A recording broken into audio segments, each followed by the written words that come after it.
Hello and welcome, Facebook land. If you can see us, say hello. Hello, Facebook.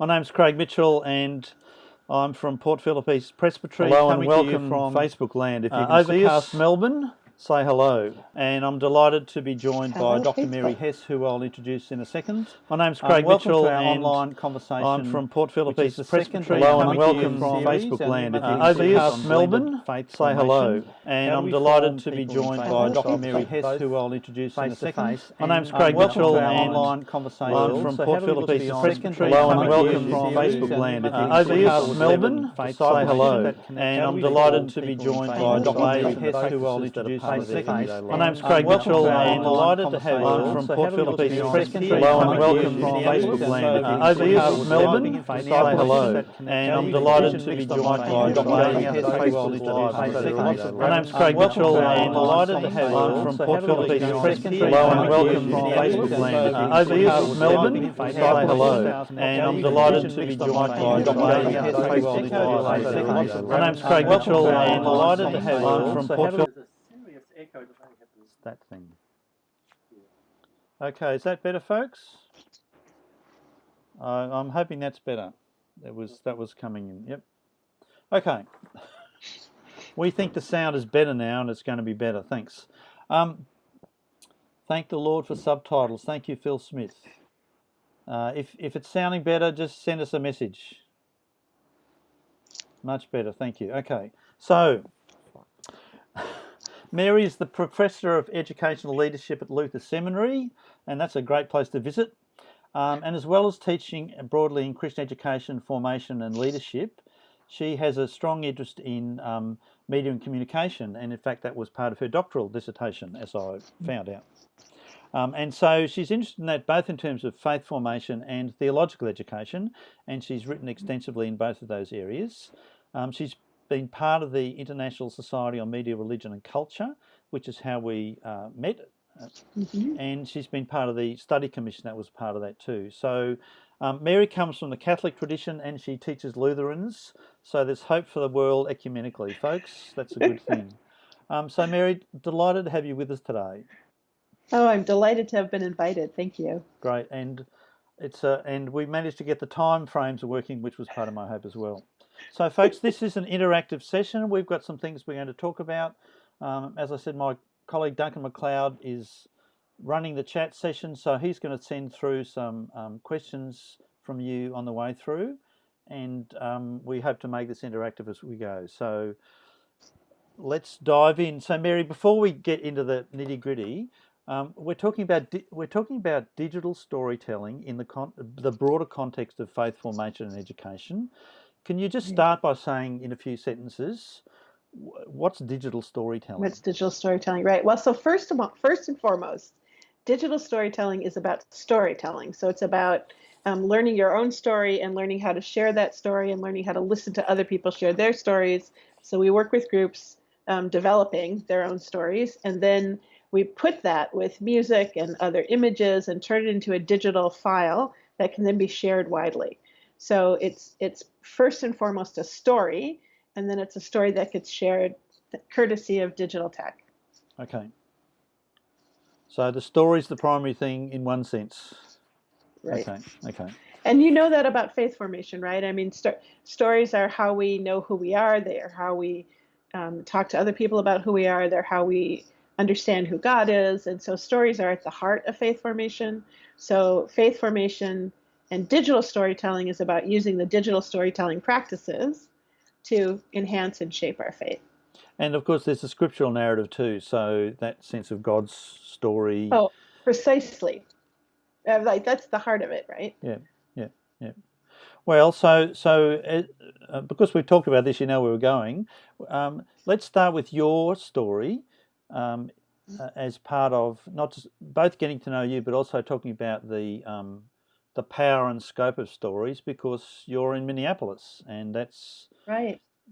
The story of Minneapolis has been going round and round and round the world, and around our world here down under too. So, and I have to admit, I'm so grateful it has in this sense. I mean, I've I've lived in the middle of this community for 20 years, and in those 20 years, I've learned a ton about the ways in which I, as a white person, grew up with different kinds of stories, stories that were not the full story, stories that were not listening to other people, stories that were stories of dominance and marginality. And so we've been working for many years on some of these issues around racial injustice, particularly with the Minneapolis police. And we've had this over and over again. And I think you've probably, if you're aware of Black Lives Matter and the hashtag that has started to share out stuff for years, we've been doing this. But there's a 17-year-old young woman who just happened to be going to the corner little store to pick up something, saw what was going on, put her phone there, and filmed what that police officer was doing, killing Derek Chauvin, right? And Derek Chauvin was the officer killing George Floyd. And that brutal image, the images went widely shared. And what that has done is mobilized people. And having people mobilized has been really powerful. Now, I gave you some photographs just from my own space. Can we put them up and you can talk about them just to prove that I can use the technology, actually. People. And having people mobilized has been really powerful. Now, I gave you some photographs just from my own space. Can we put them up and you can talk about them? Talk us through I probably can't see them, so I think the first one is the mural of George Floyd that was mobilized. One of the things that's really powerful, I gave you some photographs mural is painted on the side of the building. I probably can't see them, so in which I think the first one alleged to have used a counterfeit bill. We don't know if any of that was true. But so this is the hub of where all of this started to happen. And if you look at that image, you can see the names of a lot of other people. Eric Garner, Trayvon Martin, Tamir Rice, people who have been killed by police. And you can kind of see in the bottom of the image, I'm not the world's greatest photographer, that there are flowers and people have, it's become a sacred pilgrimage site, basically. So that's what that image is.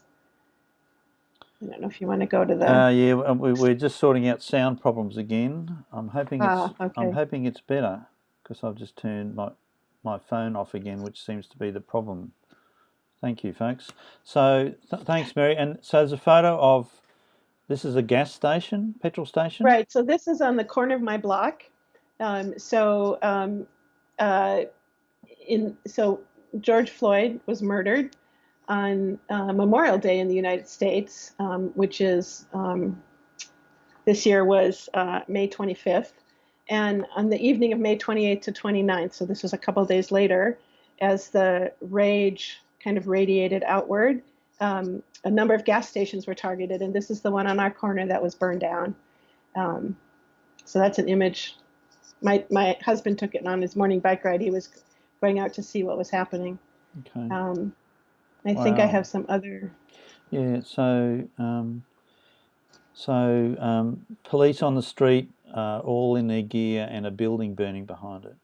Right. So this is this image matters a lot to me because the McGizzy Center, which is right behind them, that's on fire, is a Native communities center that trains young people in media. Right. They train young people from Native communities to tell their own stories. It's a really powerful and important part of the community that was destroyed in the process of what was going on. And what was fascinating to me and powerful and so empowering, and you probably didn't hear this story in commercial news media, is that members of the various Native sovereign nations who were there then started to protect other businesses and other nonprofits in the area. They basically, you might call the police that night and they'd said, well, we'll come in 3 days, right? There's no way we're going to get there now.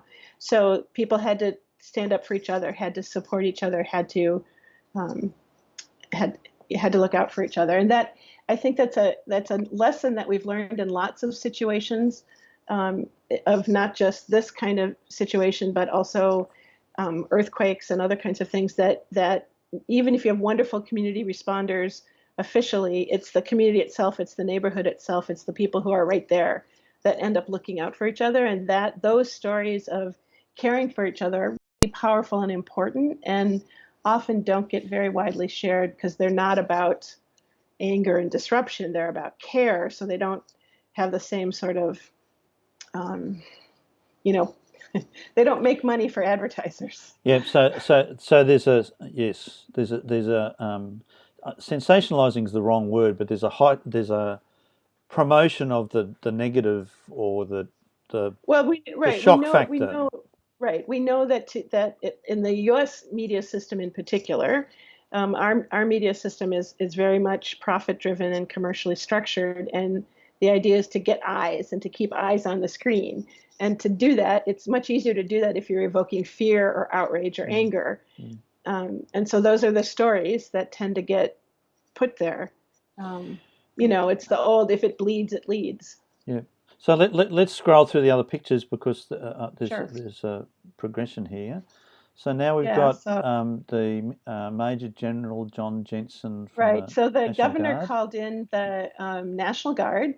And it was interesting because there was a lot of concern about that, but at the same time, we didn't want the U.S. military called in because I'm sure, know our president and what's going on with our president. So we didn't want the military, but the National Guard is made up of people, our neighbors, and other people who know Minnesota. So that's the National Guard, and this amazing American Sign Language interpreter who's become quite famous now, who is interpreting all these stories. If you go to the next one. The next picture. Yes. Is another screen grab, Yes. and that's our Attorney General, Keith Ellison, and you can see in the background one of the marches, which we did a lot of protesting in socially distanced, in other words, like 4 feet apart and with masks on. But I think it's interesting that some of what's happening in Minnesota right now, powerfully happening, is because we've managed to get people elected to office. So our Attorney General, who's been in office now a year and a half, was a congressperson before that, and he was the first Muslim elected to the U.S. Congress. And now he's our Attorney General, and he's an African American. So he's in a position structurally to be able to shape the narrative of what's happening. Okay. So I wanted that picture in there. So then, yep. And I think so. A whole bunch of people on the street kneeling. right, kneeling. Right. So this was one of the protest marches, and everybody there. I was taking the picture, but we were kneeling and saying the Lord's Prayer. This was a clergy march and religious people march, and that you can see at the sort of center point of that image, there's a red awning. That's Cup Foods. That's the little store where a lot of this took place outside of. But I was struck by all the people kneeling and engaged in the Lord's Prayer, because I think many of the people didn't even know the words. We're not a particularly religious community anymore, but still the sense of reverence for being on this sacred ground. And so was the prayer being broadcast? So was someone leading it over a public address system? Yeah, well, with a megaphone. A megaphone. Okay. A megaphone, but since everybody else was saying it, it was sort of rolling back. Yeah. So even if you didn't know it, you were hearing the echoes of it. So the next one is people walking or marching, wearing masks. So that's another march, and that was an image of some of the military equipment, right? Okay, the National Guard in the background, in the background, yeah, with the rifles and the. And then we've got you. I think is it you under that mask? Yeah, that's me under the mask. That was one of the marches we were, and in the next picture, actually, I left that picture of me in there so you could see that the next picture is my braid, and in the center of that photograph, do you have that one? Yes, got that up. That's our Archbishop, Bernard Hebda, who came to this protest, who encouraged all the priests of the Archdiocese to come, which I have never seen happen before in a Black Lives Matter kind of setting. And the person next to me with the clergy collar is the Lutheran bishop from St. Paul. So we just happened to be in the crowd. I mean, I wasn't going looking for them. I just happened to be in the crowd, and there they were. So my husband took a photograph of that. So all of which is to say that my story, right, is caught up right now in a lot of events here in Minnesota, and work for racial justice, also in the middle of the COVID pandemic. And all of this has religious stories around it too, because what does it mean to be a person of faith in the middle of all of this? For many of us, being faithful was about staying home and not going out, trying to flatten the curve, trying to be careful for people. But this particular event was so atrocious in what happened to George Floyd. It was murder. It was so clear that people just poured out into the streets because we had to do something. And even religious leaders who were not necessarily at the front of the march, but who were there. I mean, it's a I won't say great opportunity, but because the events weren't great, but it's hearing you tell the story and engaging around that is a good opportunity for us to think about how something that happens in one part of the world changes so much. Black Lives Matter here has taken off. There have been protests. Ministers have been preaching about it. People of all ages have been talking about it, and the overlay with the coronavirus as well. And some people might want to ask some stories. There's one that's come in from Phil that we're going to come back to later, actually, Phil, about how do we put our stories alongside those big stories. But maybe we can start with these big stories and how they shape our lives. And so we're in this era of fake news, and even what happened on the day is being debated by people. And are the police good or bad, and all that stuff. Yeah, I feel like we're at ground zero of that too, because we have a president who consistently is flat out lying. And so what's true and what's not is, but I think, one of the things I think we really need to think about is what digital scholars are talking about: context collapse. So something about how important context is to story, right? Who we are and the people around us and how we make sense of ourselves has everything to do with the contexts we're in.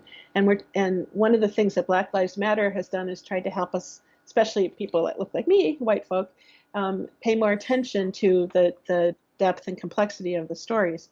And one of the things that digital media does is it lifts stories up and floats them, right, on the wide global sea. And in doing so, often removes some of the context around them. So, I don't know which parts of the story of George Floyd you've heard where you are, and I certainly don't know about the dilemmas that you face in Melbourne, in Australia more generally. I know First Peoples and the reconciliation necessary is a part of what's going on there. The one time I was able to visit Melbourne, we also made sort of a side trip to an Indigenous arts and culture center that they did some wonderful interpretation, helping us understand a little bit about what was happening there. Trying to get the story, right? Trying to hear from people who are actually in the middle of it. And I think if we actually take God's notion seriously, right? If we actually say something about God became incarnate, God became in flesh, God became embodied, God broke into our reality, then paying attention to the specificity of incarnation really matters. And that means learning about context and learning when context disappears. Like, you could look at the photograph that I had, maybe it's still up, I don't know, of our Archbishop with his camera and not know what that's a picture of, right? I told you what it was a picture of, right? I added context to it. But I think so much of how we have dealt with context has been kind of, in physical embodied ways. Like, we don't think about it intentionally. Like, we go to church on a Sunday morning and we know everybody there, and that's our context. But now we're in this space where we're all at home, where we don't have those kinds of natural physical ways to do that. So how do we do it? And that's where story is so helpful, and sharing stories. So I mean, one thing I'm hearing is that understanding or interpreting a story requires some understanding of its context, which sounds a bit like biblical interpretation to me. Oh, I think it is. And it does. And think about all the ways we do biblical interpretation, right? It should be done in a community. Or at least I should be careful here now because my Roman Catholic and Lutheran roots are showing. But the Uniting Church, those of us who are, it just all mushes together, so that's fine. Well, we make an argument about biblical interpretation has to be done in community, right? Yeah. That it's not just done privately. And we make an argument about how there needs to be attention paid to the plain truth of the story, right? And a recognition of the context of the story. So, the story of the Good Samaritan has even richer power to it when you understand that the Good Samaritan was actually the enemy, right? That it was not a beloved friend that stopped and helped somebody. It was somebody, the Samaritans, who the community didn't value, right? So knowing the context or adding more layers of context makes that story richer and deeper. And we learn that in biblical interpretation, so we need to learn that about our own stories too. Part of the reason I'm keen to talk about the George Floyd Black Lives Matter is that storytelling in the church has often been seen as a children's thing or a nice thing or a soft thing. You tell a lovely story in church, people go, "Oh, wasn't that nice?" Rather than like a gutsy thing, a strong thing, a transformative thing, a contested thing even, and those things happen in the news all the time. Right. Stories that are strong, that are attention grabbing. Truth is contested through stories, but I would say I don't see as much of that in the church's faith formation and education, and including the way we treat the Bible. We tell the nice stories. Yeah, and see, I think that's one of the most painful and heartbreaking things for me about what's happened in Christian education, because we have this storehouse of amazing stories, powerful, compelling, and stories of human brokenness and stories of all the ways in which humans screw up, right? I mean, starting with way, way back to Genesis. Those are stories that we've carried for 2,000, well, even more than that years, right? The Christian community, 2,000 years. But we have, when we turn them into these things that we can, oh, that's nice, that we can control, that we, I would get into these big fights actually sometimes with some colleagues around the video series Veggie Tales. I don't know if you've ever seen. Unfortunately, I've seen a little bit, just a little bit, and thankfully what was not a lot. The reason we were having the argument about it was I loved the fact that those cartoons did multi-layered stuff with references to pop culture. So if you were an adult watching a VeggieTales story, you saw all of these different layers. I loved that. I thought it was brilliant.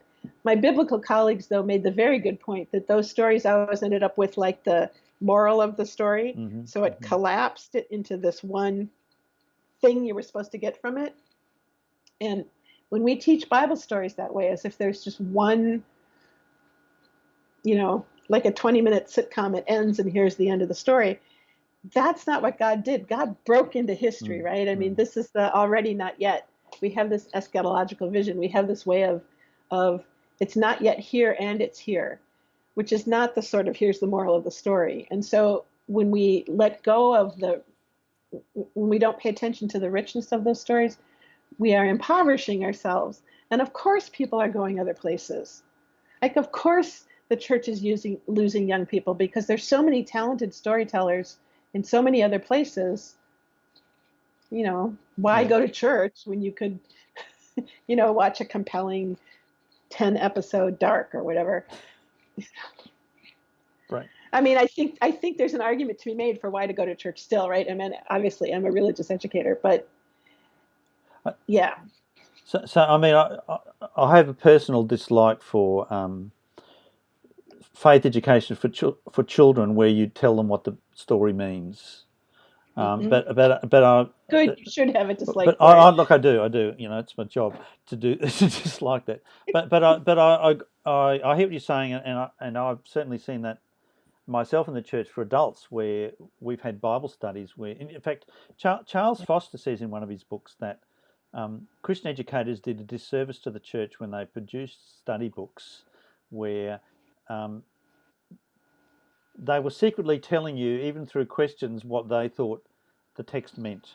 And so adults have had Bible studies where the questions were designed to take you down a certain path and that you had to give the right answers.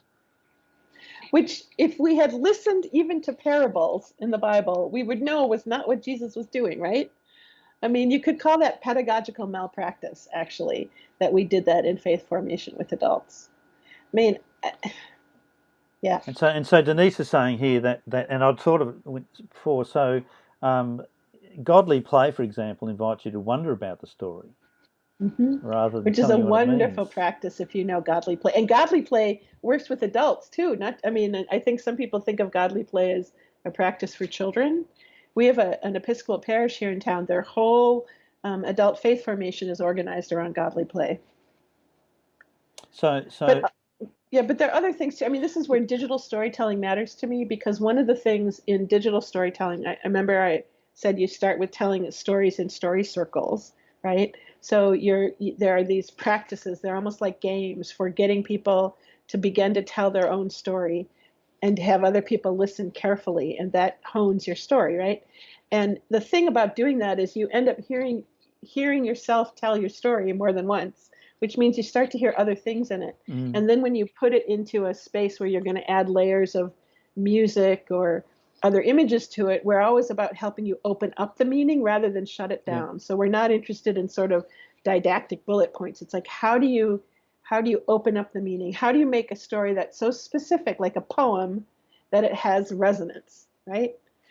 And we can give people that experience because it's actually fun to do. People like doing it. They get more deeply into their own stories, and they get more deeply into how they get interwoven with the Bible and religious ideas. And once you've created something like that you're happy about, you want to share it. So rather than trying to be, missional, okay, you got to go share the gospel, help people create something that then they want to share. Can we come back to that? And I'll forget to, so Duncan's going to have to remember. So two things. I've got two things. One is an image that I first got from you, actually, where you said that, and I think you got it from somewhere else. It might have been Parker Palmer, where so a teacher can stand between the text and the class.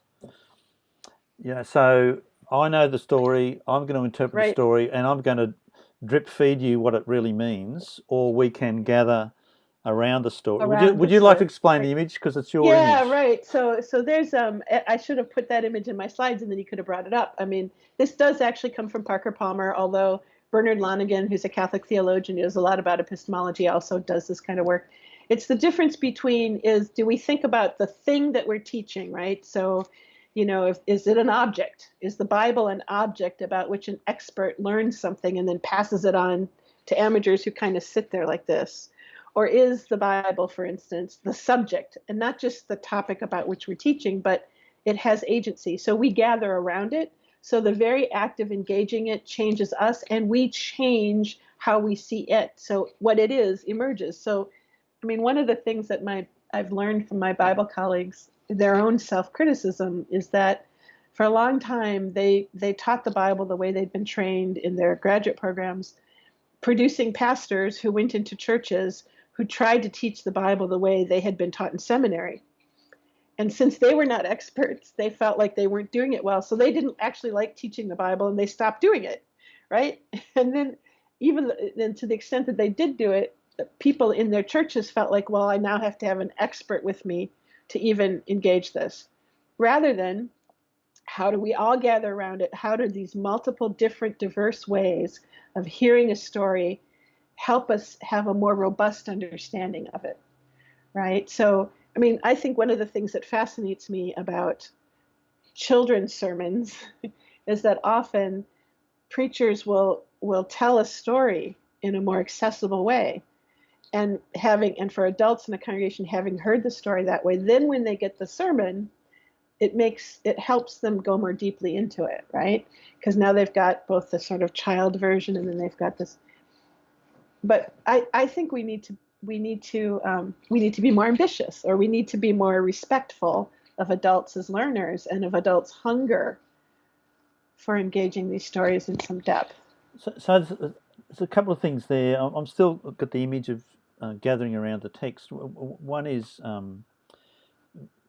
a sense of respect for the text, that we don't control it. We have a sense of, it's sacred text for us, so we approach it not as something to dissect, but also part of what I'm hearing is raising questions of the text, learning to how do people learn to inquire about a text. Someone's put in here, Denise, about curiosity helping us go beyond our assumptions or our biases. One of the things I'm learning from some of my Indigenous colleagues is, what if we thought about the Bible as an elder in the community, right? So You go to the elder to hear wisdom stories, and you go with your questions. And you might actually argue with the elder. I mean, these days, a lot of young people in the Twin Cities are arguing with their elders around Black Lives Matter. But you're in relationship, right? So having a relationship with God as revealed to us through Scripture means something you can argue with. It means something it's a relationship you love so deeply. These stories, I'm not a big fan of the notion of biblical literacy. I like to think about biblical fluency. Like, what would it mean to imagine? Like, what would it mean to dream in these stories? What would it mean to have these stories become so much a part of our way of seeing the world that the resonance emerges, right? So it wouldn't have to take James Cone writing a book about the cross and the lynching tree to be able to say George Floyd was lynched by state power in the streets of Minneapolis, right? And George Floyd was crucified, right? I mean, that language would come to mind more readily. It wouldn't be sort of a stretch. So there's something here about stories being multivalent. Layers, like ogres. They've got layers like onions, like ogres. That thing. Yeah. But also, the thing which is in politics as well as churches. Well, that's your interpretation. I've got mine, and we agree to disagree. So. Yeah, I was talking to somebody today about this very thing, because in the United States right now, we have a lot of disagreement about the pandemic and what you're supposed to do about it, right? Like, should you wear a mask or not wear a mask? And some of us tell a story where, like, this would be my story. Yes, I wear a mask because, well, it might not protect me. It might help protect somebody else, right, from what I might be sneezing or whatever. So, but other people in the United States see the mask as a huge imposition on their freedom. And those two stories don't share the same reality. And so the question is, how do you come to a place where it's not just, well, I believe this and you believe that, and there's no truth? How do we get to a place where we have some kind of shared understanding, some kind of shared common space? And I think that's hard. And I think we don't get a lot of representations of it. I think, films and Twitter and everything doesn't give you a lot of practice in what it means to listen carefully and to wonder about why somebody believes what they believe, and wonder about how they got to that, and have curiosity about it. And that's what we need. So I'm going to try and segue into narrative pedagogies, because we are talking right around how people learn with and from stories, and that might help give us some shape to some of the things we're talking about. Shall we do that? Yeah. So I can pull up that slide in a second. I even have a slide. Yeah, I even have a slide. So the slide actually comes from the work of a scholar named Frank Rogers, who's written a lovely book called Finding God in the Graffiti, which is really about theater exercises with young people to do faith formation. So it's a fabulous book, but one of the things I find most useful about it is he has looked at all of these different ways in which we've done narrative pedagogy in religious settings. And by narrative pedagogy, he means, how do we teach and learn through story? And what he has done is lifted up 6 kinds and said, look, there are 6 different ways, at least, that we use stories in pedagogy in religious settings. The first and sort of most, you want me to go, or? They're on screen, yep. They're on screen, okay. So the first one is religious literacy, which is, do you know the story? You know who Noah is? Do you know who Jonah is? Do you know who, John the Baptist? I mean, sort of, who are the characters in the stories, and that kind of stuff. And I think that's one thing that we've spent a fair amount of time doing, and we often think about it as something for children. Mm-hmm. Like, children need to hear these stories. Now, I will say one of the important things about having children around you is that adults have to tell them the stories, because children haven't learned them yet. But when adults tell the stories, then adults remember them, right? Mm-hmm. So there's religious literacy is maybe the most obvious or familiar one. There are also narrative pedagogies that are about personal vitality. And that's when you are working with stories to help people get a sense of who they are and who they are in relation to God, and how do they have agency in varieties of ways? And I think that there are lots of ways in which even asking, we did this thing with a group of kids once in confirmation where we asked them to go and talk to somebody in the congregation, record on their phone, who was 40 years older than them, but wasn't a member of their family. And the prompt we gave them was tell us about a hymn you love. And what was interesting was watching young people start to realize, oh, wow, there's some interesting stories around how this hymn got hooked up into this person's life. So personal vitality. Another kind of... Go ahead. Oh, no. Well, I guess it just made me think that in churches we don't tell our own faith stories. Right. Either as testimony or as part of our education, if you like. Right, and that's so powerful. This is one of the things that's interesting to me right now, right? So to take a little tangent for a moment, maybe it's not a tangent. A lot of the churches that I visit, and my own church, is doing worship via Zoom. You probably know how Zoom works, where you get this grid with lots of different faces. And one of the things that's fascinating about that, to go back to the context issue, is instead of worshiping in a congregation where you're all facing forward and you see the back of everybody's heads, and maybe you know something about the people who generally sit in the pew in front of you, in Zoom, you see everybody's faces. And in our congregation, we've taken to, at the close after benediction, actually checking in and saying, so what's up with you this week? And kind of having somebody go around and call on everybody who hung around. Not everybody hangs around. But what's interesting to me about that is we learn more of our stories, right? Yes. And so there's a way in which, in this difficult space we find ourselves, when we long to be with each other, learning more of each other's stories is actually comforting. And certainly doesn't have to only happen on Sunday, right? Yeah. Okay, so contemplative encounter is a form of narrative, of story-driven pedagogy that includes things like Lectio Divina. I don't know if that's a practice you're familiar with, but it's a way of dwelling in the word, in a biblical text, in a slow way where you're really allowing it to embody. You're allowing it to flow through you, and so there are practices where you invite people into spaces where they're listening primarily to their own story, and through silence or centering prayer would be one. Critical reflection is another form of pedagogy where it's not just about the stories that you know and familiar with. It's also about asking, what stories haven't you been told? So for me, of course, as a white person growing up in the United States, there are a lot of stories I didn't learn until I was an adult about all the people around me. I learned the dominant white stories. I didn't learn the stories about the Dakota Uprising. I didn't learn the stories. We had here in Minnesota, an hour and a half from where I sit right now, the single largest mass execution in U.S. history happened the day after Christmas in 1863. Wow. 38 Dakota men were hung at the same time. It was supposed to have been 100-something, and Abraham Lincoln commuted some of their sentences, but that was a story I didn't know.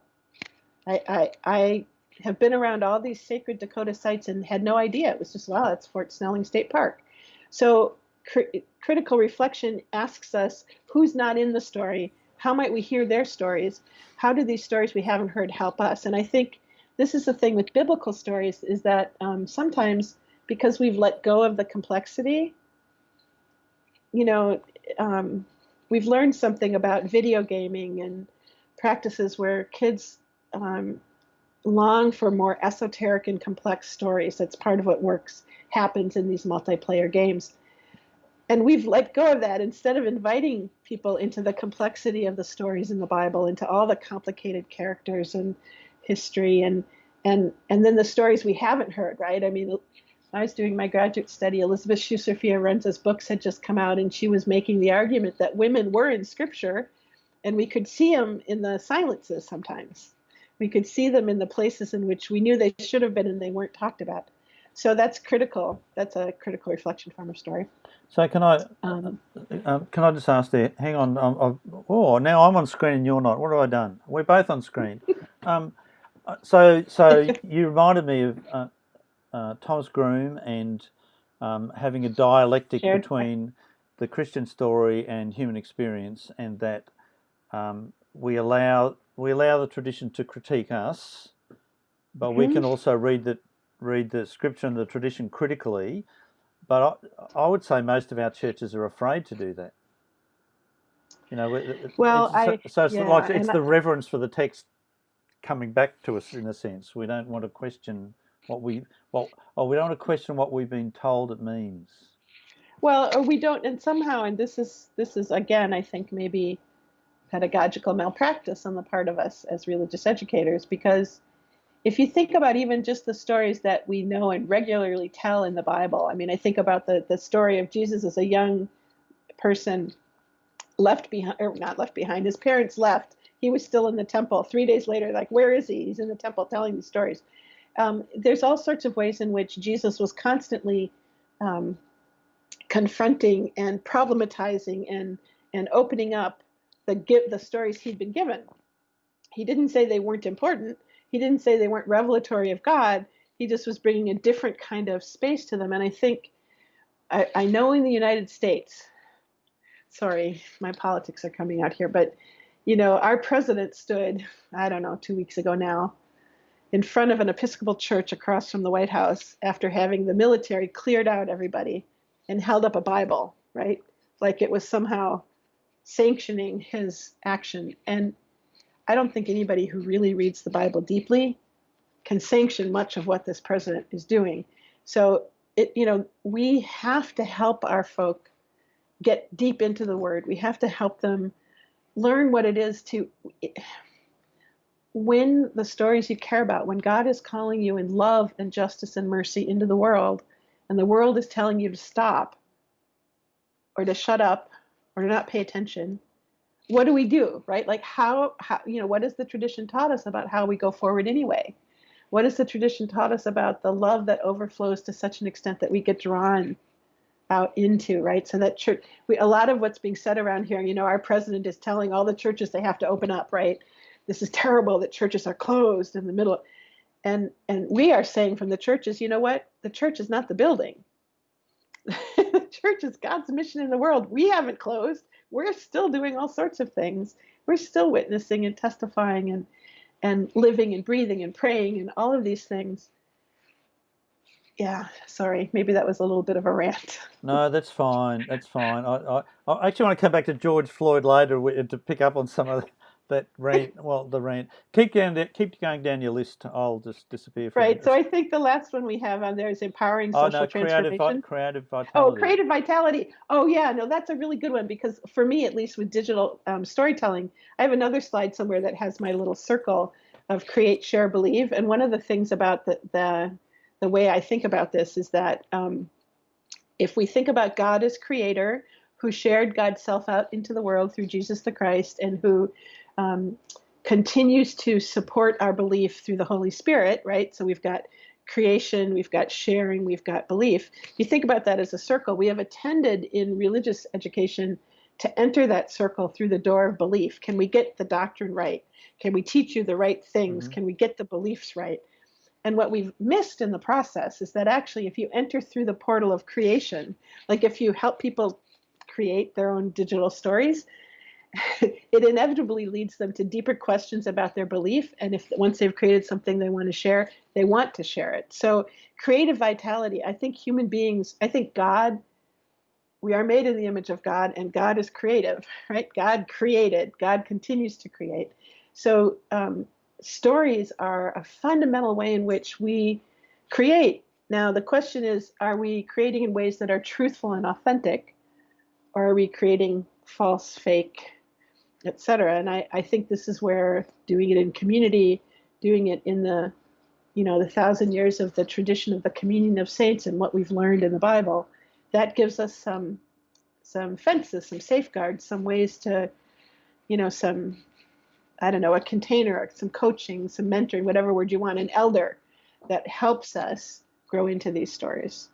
But creative vitality is a key part. And I think one of the problems with church in some ways, especially with adults, is that we've fallen back on, we want the professionals to do it. Yeah. So church is Sunday morning, the professionals are going to do it. There's something on YouTube we can show you because someone's already made it, Right. So rather than, you know what? It's really powerful in the messiness and the rough edges of creating something yourself. There's later part in the slides we may not get to, but you can send the slides out where I sent yes, some links. We can make them available, yep.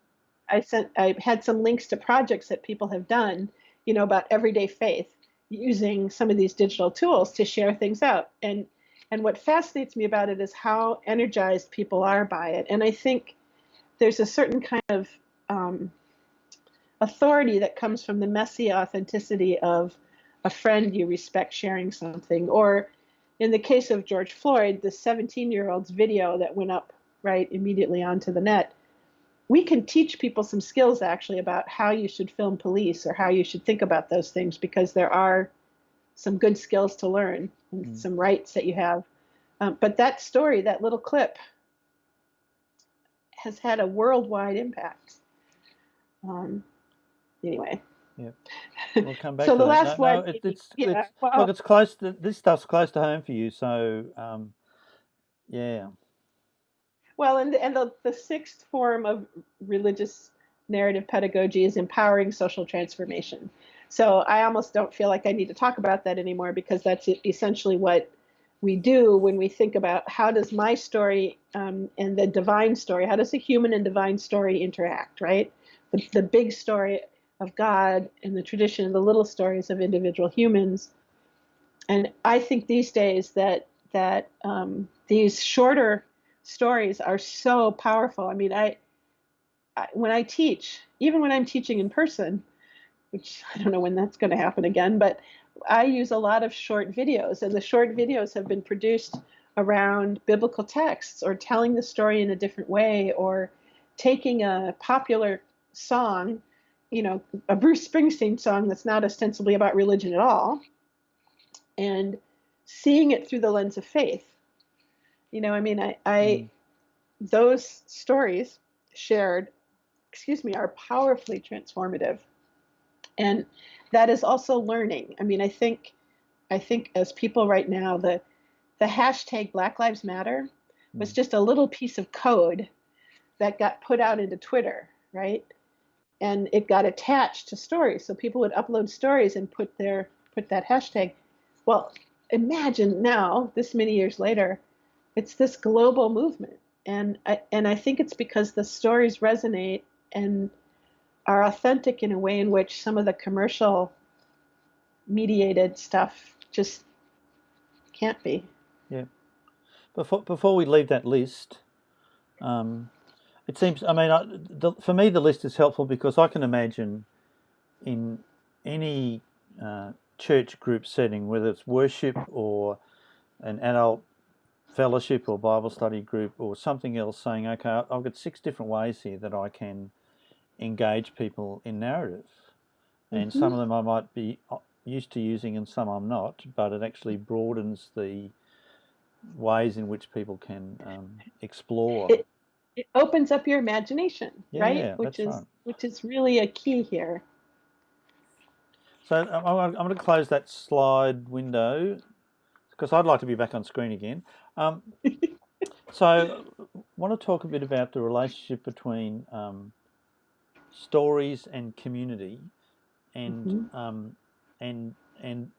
and relationship with God as well. So part of what we referred to before, and is that stories are used in the public realm, seem to be increasingly used as contested stories. So stories that divide, representations that divide my version of what happened versus your version of what happened, and your version's fake, which we hear all the time. So how can stories, and I think all of us want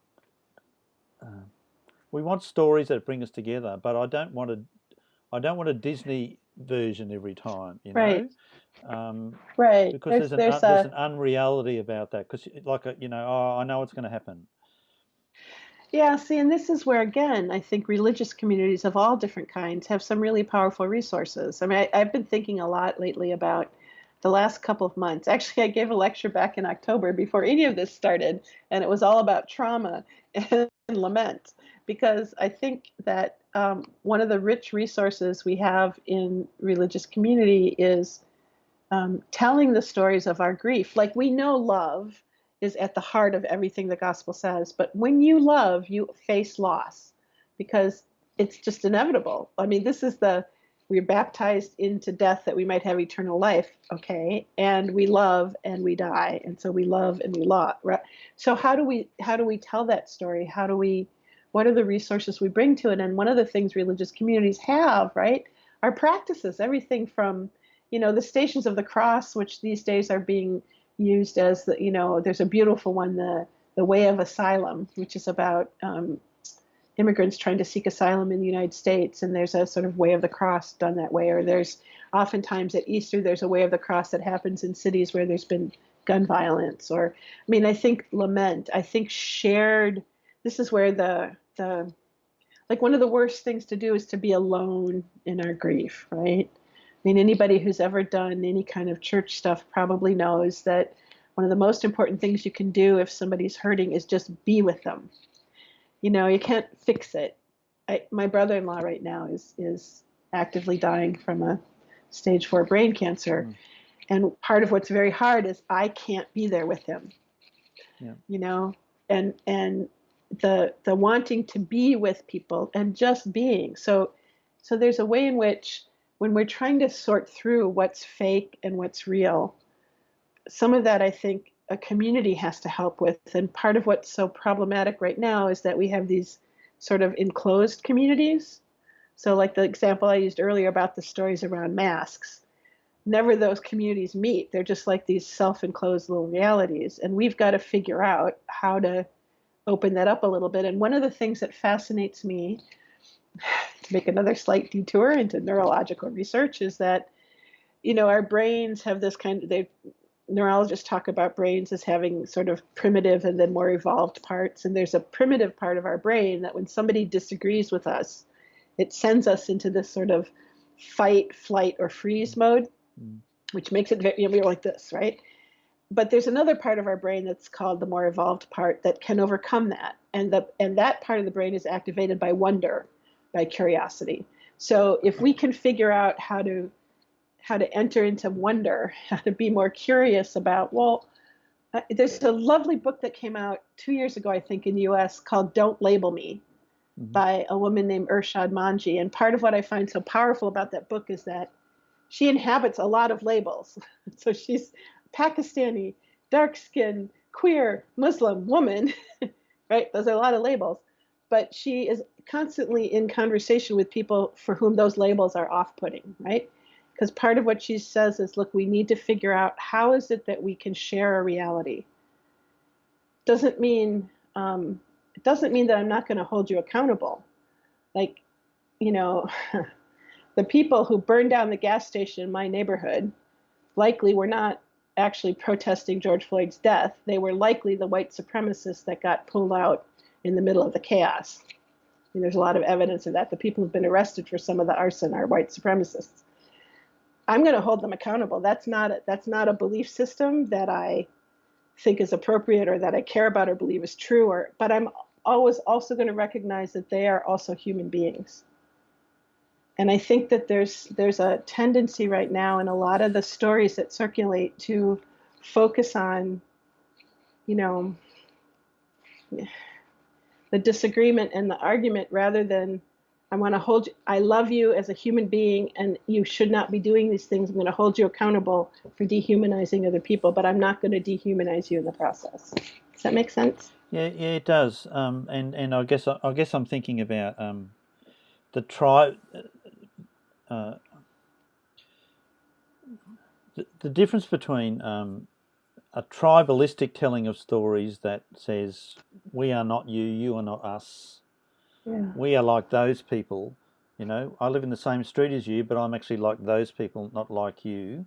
So that our contexts become divisive. The difference in our contexts become divisive rather than a recognition and appreciation of difference.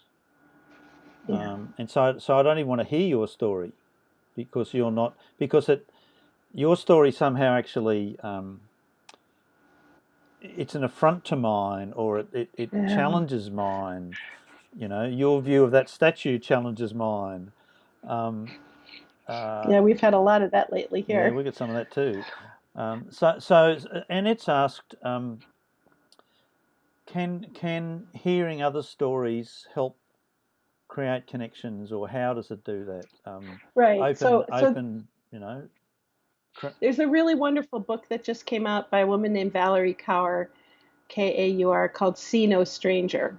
So can you spell it again? As the accent? Yeah. So Kaur is her last name. Valerie Kaur. Okay. I'm not sure quite how to pronounce it actually, but the book is called "See No Stranger," and part of what it did for me was remind me of how fractious the spaces are that we're engaged in, and how much work and discipline it is to stay in it, right? And one of the things she says in the book is that there are times when she or I or somebody can't be, right? And then the community takes it, right? There are ways in which I think about, I say this to the budding pastors I'm teaching all the time. Sometime in your pastorate, there's going to be a time when you stop believing in God, when you can't pray.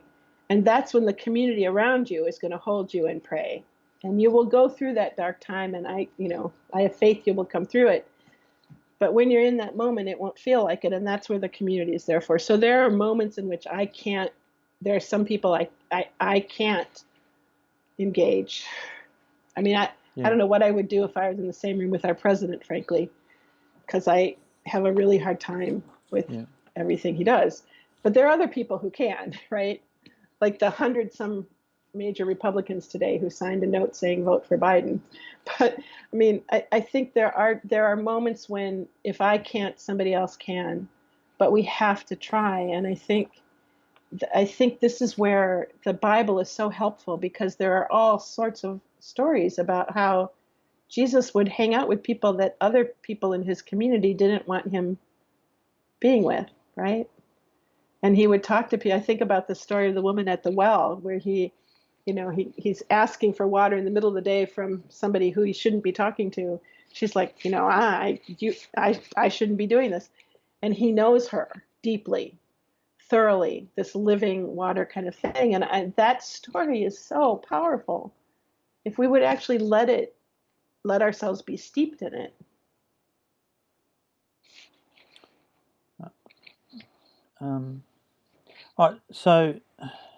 Oh boy, I've got 10 things going on in my head. Is this a good time to talk about 5 practices for living in the tragic gap?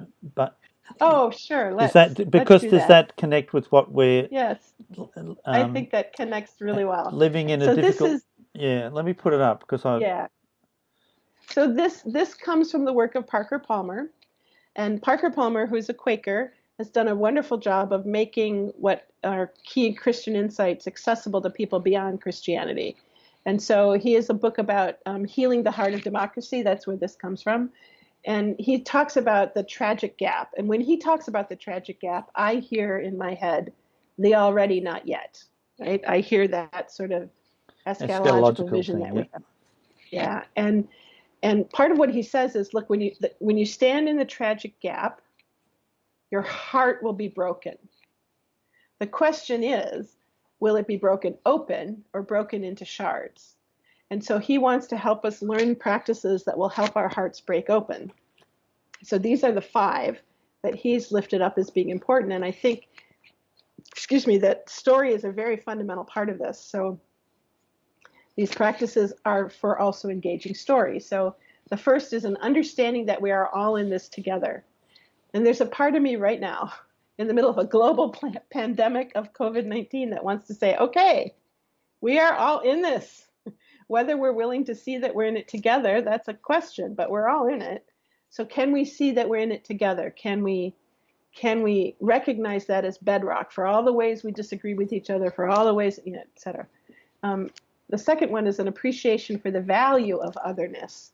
So there's this natural human tendency, you mentioned it earlier, us and them, right? Like that's evolutionary too, like way, way back. Yeah. So we have this deep in us and them. So how can we make our notion of us capacious enough that we see diversity as something to be valued and embraced rather than something to be feared. And the value of it is all about everything from, the vitality that comes from listening to different stories you'd never heard before to, the creative critical reflection that comes from, having a better sense of systems instead of just, there's all sorts of stuff there. But in order to do that, Parker Palmer says, another practice we need is the ability to hold tension in life-giving ways. So tension's a reality, disagreement, conflict, all those things. Can I enter into the conflict I see in my school, in my church, in my neighborhood as an opportunity to learn something?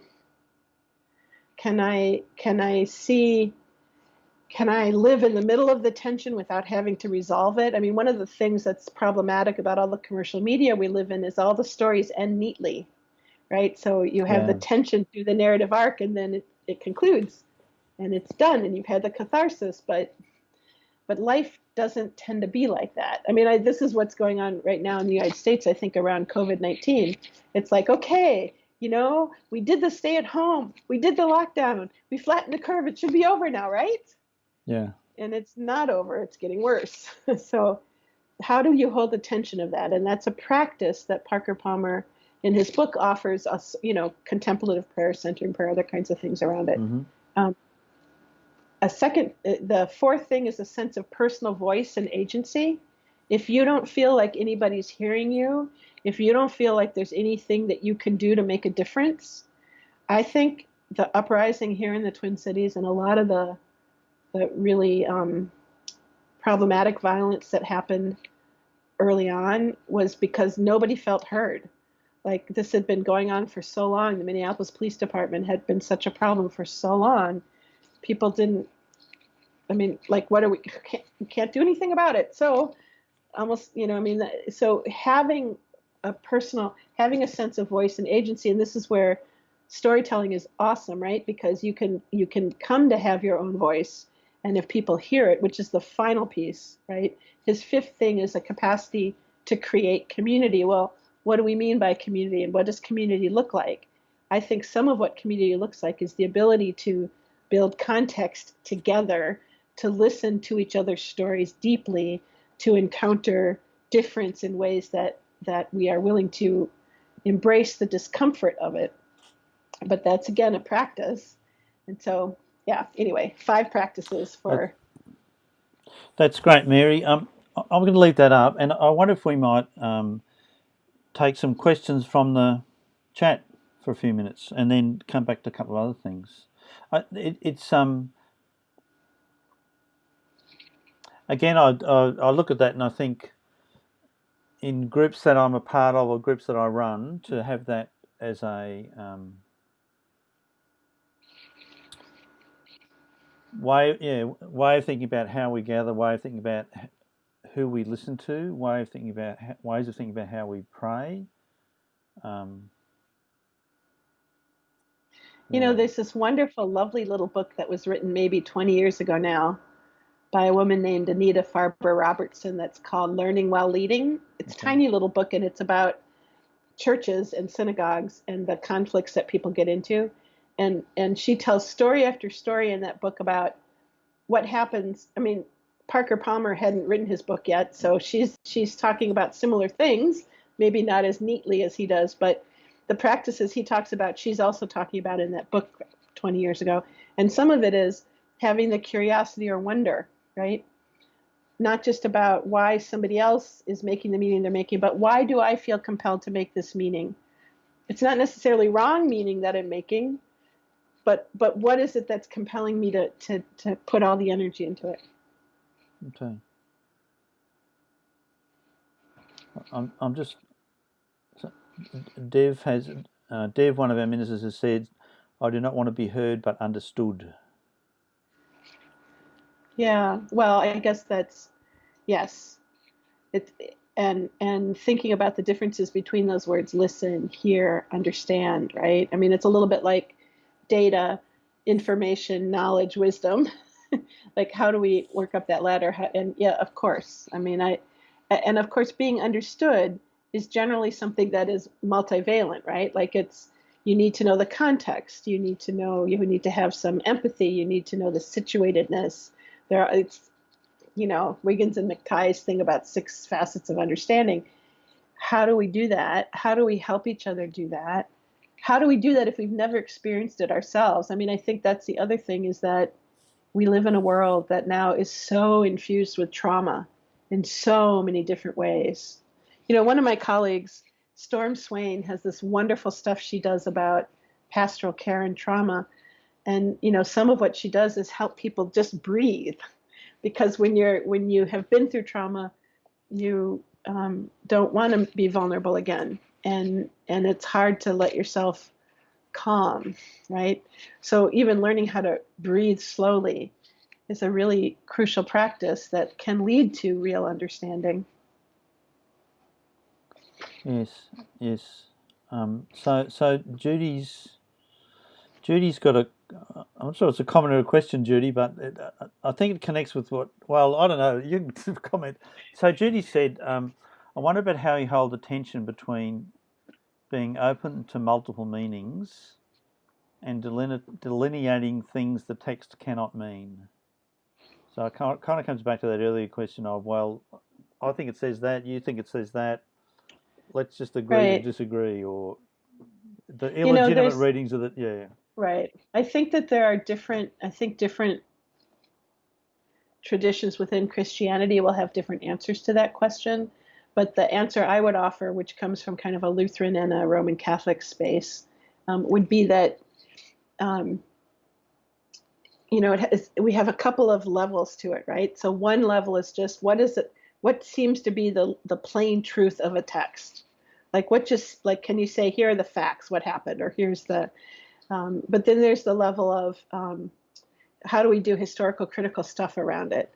And then there's the level of, well, is it the overall narrative? Like, we used to do an exercise with our students at Luther where we would divide them into 2 groups and have a debate. And the debate was pro or con slavery. And how would you use the Bible to argue for slavery, and how would you use the Bible to argue against slavery? And of course, there's a lot of text in the Bible that can actually sound pro-slavery. So in order to make the argument against slavery, you have to make an argument about the whole narrative arc. You have to make an argument about what's the fundamental charisma, fundamental witness of Jesus Christ in the gospel, right?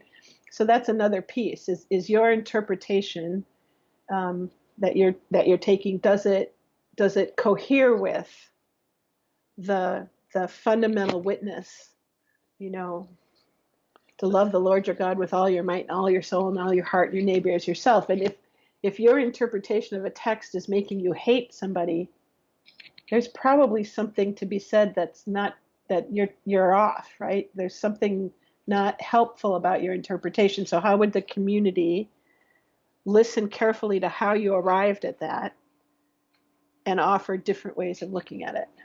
I wonder if one of the issues, and I think you referred to it before, is that the more that our faith communities become, narrow is the wrong word, but no faith community holds the whole breadth of theology in it. We have a character, and people join that church because it resonates with them.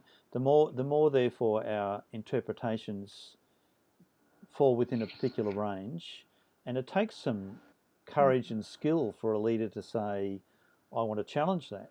I want to not just think differently theologically myself, but use some educational approaches that will actually require us to wrestle with difference. Right. And here's the place where faith formation becomes so important, because one of the pieces about that is, are you in accountable relationships? Because if you're in accountable relationships with people, you can risk disagreeing. You can actually find ways as a pastoral leader or as a teacher or as a lay leader in a space to push against what seems to be the dominant. Just like, in a family, some of the deepest arguments I have actually in my extended family are around politics, because I have some extended family members who like our president. But I can't get rid of them, right? Like, they're in the family. There's no way to, it's like I can't So, so when the desire to be in relationship, Brian Stevenson has this wonderful line. He's a lawyer, and he works around death penalty cases. He wrote a book a couple of years ago in the United States called Just Mercy. There's actually a new film out about it, but I haven't seen the film. But anyway, he talks about how nobody should be defined by their worst act. And I think sometimes what we tend to do is we believe the best, we said this earlier, we believe the best of those we define as us, and we assume the worst of those we define as them. And if we can somehow shift that, if we can enter into a space in a community where, okay, I have a really hard time understanding why you're interpreting this text this way. And in fact, the way you interpret this text, so my youngest son is gay, and I have some colleagues who, well, some of them have retired now, but used to read the Bible in such a way that was not understood as a thoughtful way of being in the world. So their interpretation of the text was fundamentally harming my son and my relationships. That was incredibly painful. On the other hand, because they were colleagues and because we were in this teaching relationship together, I had to try to understand why they thought that. And to their credit, they also tried to understand why I felt the way I felt. And instead of just saying, oh, well, that's because you have a son, they had to actually grapple with my scholarly credentials about why I thought that. But that's the piece. I mean, I think if we can see that truth is something we all have a piece of, but not the whole, right? There's a lovely text in maybe Corinthians, I see through a glass darkly now, then I will see in the full light. I mean, that if we can remember as human finite beings that we have only a piece, and then put ourselves in relationship and willingness to hear. This is where Valerie Carr's book is so incredibly powerful, because the book I mentioned earlier, See No Stranger, she just, I wish I could write like that. She's so compelling. And she talks as a member of a Sikh community, so S-I-K-H, particular religious tradition that has been the subject of tremendous hate crimes in the United States. And she's writing this book about how even in the face of those terrorist hate crimes, this community has continued to remain committed to love and to graciousness. And I think that lives in Christianity too at its best. And it lives in a whole host of religious traditions that we need to be lifting up right now, not pretending don't exist or allowing the mistranslations and the misinterpretations that are out there to be the dominant ones. Part of what I hear in that is, so I have two daughters who are gay, and part of what I hear in that is, in terms of our theme of stories, this is not an idea, this is a person. And so part of our learning to be in the world is to understand people's humanity and whether or not we agree with the person's views or something, to understand and recognise their humanity and receive their story graciously and gratefully. For me, and Tex Sample writes about this in Ministry in Oral Culture. That we negotiate or some cultures do their moral work through storytelling rather than a contest of ideas. Again, that takes courage too. Margaret Miles makes that same argument that we do it through film. She'd probably say now through live streaming or through Netflix or whatever. Yeah. But yeah, it takes moral courage to be in the conflict of that, right? And there are moments in which, so the privileges I carry as a white, middle-class, cisgender professor, etc., means I can take some of that heat, right? Like I can be in those spaces that I would never ask my son to be in, or I would never ask, young Black women in town to be. I mean, so I can be in those spaces, so I should be in those spaces. And what helps me stay in those spaces, right, is prayer, is this deep sense that God is active even in ways I can't fathom, that we are never alone, that love continues to pour out through all of creation, even when it looks so bleak. I mean, I'm fond of saying I'm deeply hopeful. I'm not an optimist, however. I'm full of hope, and I recognize how broken we are as human beings, how sinful. Yeah. Yeah.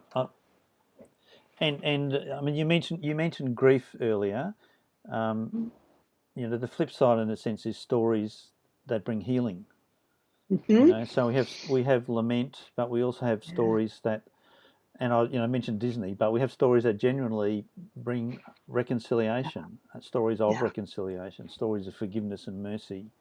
That, and it's the unlikely and improbable ones that we just shake our heads and go, only the grace of God can make that happen. Yeah. And the grace of God does make it happen. And we have to remember to witness to that. And now we're back to testimony, right? And testifying, which we have maybe lost some of the practices of, and we need to retrieve. And possibly only do it within the narrowness of particular communities too. Would be my guess. You mean that we should only do it in the narrowness, or that we have only been? That we have only. So it's one thing to hear someone else's story in terms of understanding. Okay, now I get where you're coming from. Now I understand your culture better. It's another thing to have your perspective changed by it. Not just relationally. I now understand. My understanding of you has gone beyond a cognitive thing to something more affective, but a different understanding that's more about transformation, reconciliation, and healing and that kind of stuff. Well, and it's about belonging to each other. I mean, we have a lot of language here in the U.S. in higher education around diversity, equity, and inclusion. Sometimes diversity, equity, and inclusion is a lot of rhetoric. And we've started to talk about what does it mean to have diversity, equity, and belonging. Like if we truly belonged to each other, if we truly saw each other's well-being bound up with each other. And you're in a different cultural setting. You're in a space in which you do have things like universal health care and democratic practices and all those kind. A state we have to vote. Funded media. Yeah, we don't have any of those media is things disappearing here. as we speak, but yeah, we have some of that stuff. Well, we don't have any of that. I mean, in fact, in some ways, we're sliding really rapidly towards something that's really not a democracy. So I think we have to find ways, at least in my space here, to recognize that we belong to each other.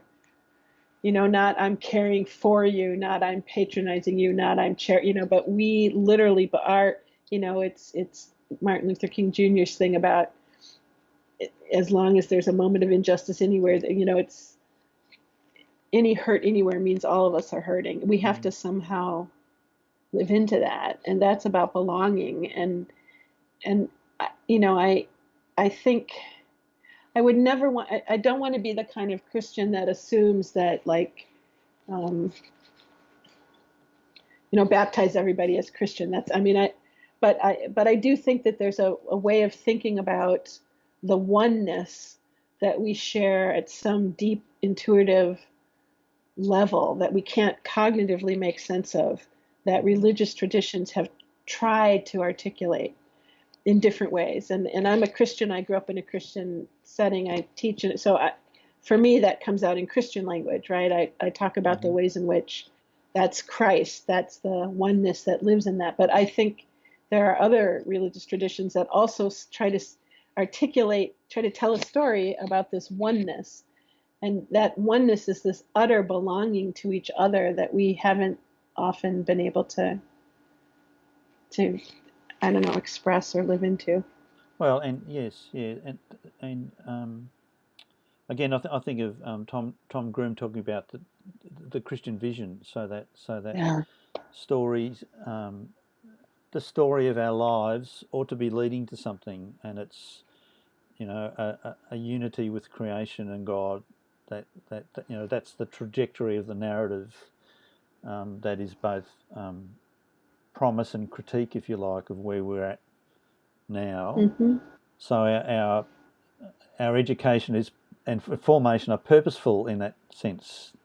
They're not just this friend Jenny who says, is there a rubber band pulling us backward or pulling us forwards? We tend to be pulled backward by the tradition and not say that God is just as much in front of us as behind us. Right. It's kind of there's this wonderful metaphor Rob Bell uses sometimes about the tradition should be a trampoline, right? So that when you're jumping on it, it throws you up even more. It gives you even more energy rather than a brick wall or a brick floor where the tradition, stops you. We need that energy of the trampoline. Yeah. So I've got a couple of questions that have come in, and I want to use them as a way of spending our last 10 minutes. One is, we haven't actually talked much about, what are some ways that you might do some of this stuff? Right. Yeah, so on some of my slides, I actually have some examples that have links in them. So you're going to send out or put up the slides so people can go and look at them. But I think one of the things, I think learning some of the practices of story circles, like if you look at StoryCorps or StoryPath or Storying Faith, which is my website, or there's a lot of different places where people are inviting you into practices that help you listen to how do you listen carefully. Like a really simple exercise is to put 4 people in a circle and have one of them tell a story and have the other 3, one listens for the feelings in the story, one listens for the actions in the story, and one listens for the commitments or values in the story. So you're focused on listening in a particular way, and then you rotate, right? So then the 3 say to the one, this is what I heard, and then you rotate roles. That's a really simple sort of rule or practice for doing it. But so you can even do that in Zoom, right? You can even do that in digital spaces. So that would be one thing. I think that there's also these wonderful tools like Animoto or everybody has computers these days. I mean, even in schools, where learning how to put images with story. Another exercise I often do is to invite people to take their camera and have it set an alarm so every hour it dings them. You have to pick a day when you can do this, and when it dings you, just take a photograph of where you are right at that moment. And then at the end of the day, look back at all of those photographs and where might God have been in those photographs, right? And there's a thing that happens when you can reflect back on what your day has been like, and images help you do that. So there are these things that are kind of fun to try that I think also help groups, people think reflectively about what they're doing. And excuse me, there's lots of examples I have in some of the books I've written and online of asking a question like, I don't know, what does it mean? What does it mean to be in the Uniting Church? And have 3 or 4 people put together a collage where they're only allowed to use 3 images and 3 words that answers that question. And then you ask other people to say, well, what was the answer they offered, right? So the people who didn't create that interpret it. And then finally, at the end, the person who created it says, well, what did I hear? Or what did I see? And what you begin to realize is that people in community bring their experience to the way they see things. And if you ask them to reflect on their experience, all sorts of interesting detail comes out and people get to know each other better. So again, adult faith formation in particular, I think, so this is me now, has to be about helping people learn their own story better and then learn that story in relationship, right? So that and this is in relationship to God, in relationship to the biblical story, in relationship to their community. Yeah, sorry, I'm going on at too much length here, but there's some examples in my slides of ways in which people have done that, and I think they can be fun. And they even in a world right now that's so mediated by tech because we have to be physically distanced, creating the context. So let's circle all the way back around to what I said at the beginning about context collapse. In a lot of church settings, the primary context that we share together is Sunday morning. and now we've taken Sunday morning away. So we feel at odds, and it's difficult. And now I want to value physical gathering. I think that's really important. I long for it. I would never say we should get rid of it ever, except in this kind of moment, right? For these reasons. However, you can put other contexts together, right? Like you can invite people to share some of the context they're bringing to a space. You can invite them into each other's stories a little bit. You can say, okay, we don't know this we're not in this context anymore, so we don't know where we are. So let's tell something about where we are to build some shared context. You can watch a film together. You can, share photos. I do that sometimes with my students where the beginning of the semester when everything was thrown online, I had these students from Ethiopia and Ghana and Myanmar, and I said, okay, I want you to bring some photos to class that we're going to share on screen of home. What does home look like for you? So that we could build some context together. Yeah, and Denise has just said in the chat, and she's a photographer, that images tell stories, and she does that all the time. So just to reflecting back, I mean, one thing that I want to say to church leaders is, you can, sure, you could create stories, or you can be the one who gets other people to create stories, or you can curate stories, and we know John Roberto's the king of helping people learn to curate. Right. But you don't have to be the one making the stories. You just invite the storytelling, find the story, and put it somewhere. Yeah. Right. Oh, and there's some wonderful examples of right now. So there's a church here locally that's taken a biblical story, and each week they chalk it different verses every couple of blocks in the sidewalk, right? So they invite people to come. Chalk, like chalk, drawing, like drawing on the sidewalk. I'm just translating. Like children's That's okay. chalk, right? Yeah. So they write the story out on the sidewalk because we can be outside, we just can't be close together. So you walk the story, right? They've got it all on the sidewalk around their church. So each week they chalk out a different story. Yeah, great. And people come and just encounter the story on the sidewalk. I mean, like, how creative is that? It's great. It's great. So Helen has said, basically, people can be overloaded in the digital space, and how do we reconcile that with the sense that faith has got a personal dimension, or her phrase is personal, simple, intimate nature of faith as people that have experienced it. Right. So a couple of things. First of all, I think we're rediscovering how powerful the telephone is, how powerful it is to listen to each other but not see each other, right? Like Zoom is great in terms of it's better than nothing, but sometimes it's really, really helpful to just listen. I invite prayer in some of my classes that have been running via Zoom to tell people to shut your eyes. Don't look. I want you to listen, right? So the phone, and we have this program here called Life and Faith Together, where people sign up to be prayer partners, and they literally walk. They might be, across 3 different states, but they're walking at the same time on the phone, talking on the phone. So phone, right? Writing, postcards, imagine, right? Like postcards and letters. I mean, I think that there's a tangible, I think there's a reason why people color. I don't know if that's a thing where you are, but in the United States, people color a lot, adults color a lot. So, the tangible physical thing, again, that's a form of creativity. Baking is a form of creativity. I'm with you on that one. Beer. Yeah. I mean, there's a lot of stuff that people are doing that is hands-on, and I think it's why. So I teach at a Lutheran seminary, which is very fond of the fact that Martin Luther, back in the day, took drinking songs from bars and turned them into teaching hymns. So, I mean, I think there's lots of ways to be creative if you try to be fluent in your faith, right? So rather than literate, fluent. How do we dream? How do we imagine? How do we share? All those things. How do we do that? That's people long actually for that, I think. Yeah. We know the power of story in preaching, and it's probably, and unfortunately, it's probably one of the few places where we do public storytelling. Yeah.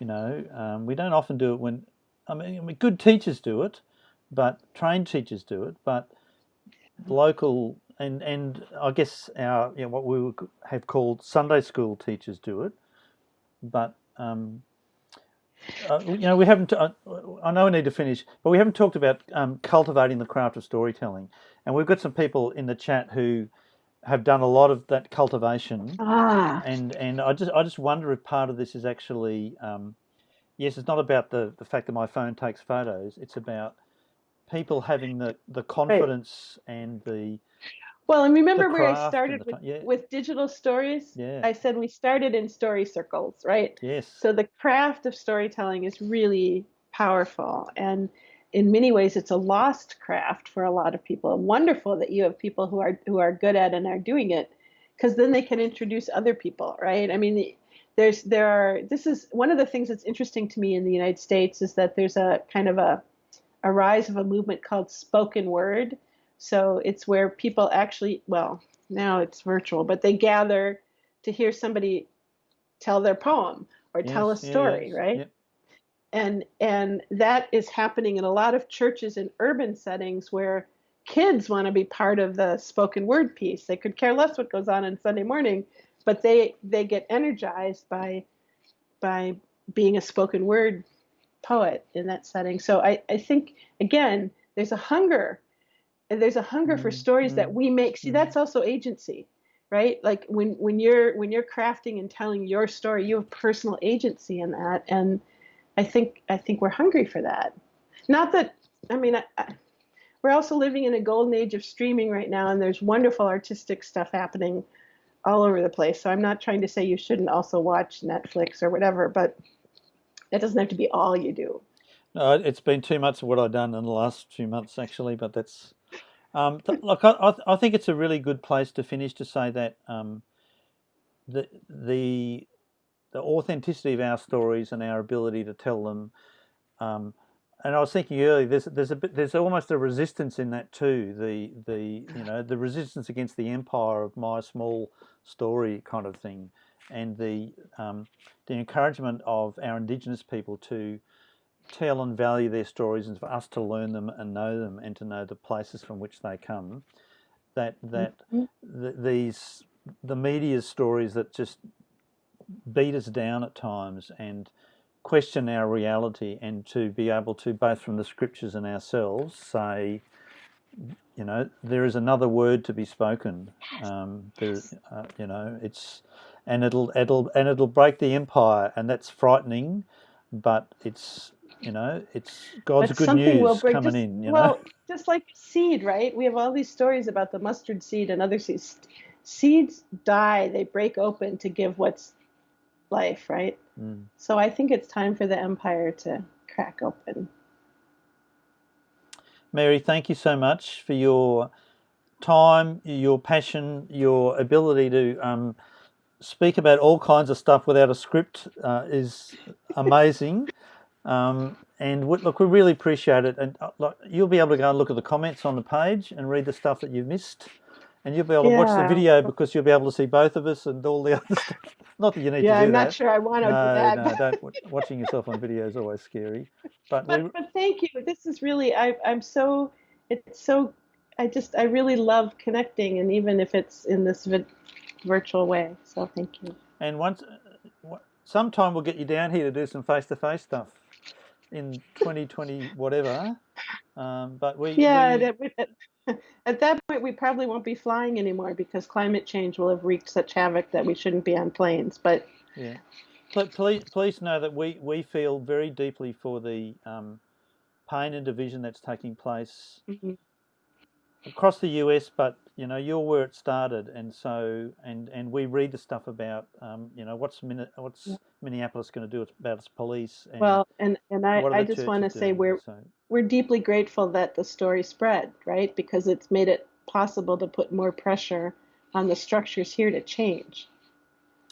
So thank you. Yeah. Well, and it's been as I tried to say to you earlier, it's been an unwelcome gift to us in one sense, but it's a gift to us because Black Lives Matter is challenging our politics and faith and churches and all that stuff too. So while we would rather not have that in one, how it started, we seek to be faithful. So thanks, a whole lot of thank yous in the chat there. Go in peace, and we'll have lunch and you can sleep or something. God bless. Thank you. Okay. Thanks, folks, for joining us, and we'll be doing another one of these in a month. Stay tuned to see who the next mystery guest is, and thank you for joining us today.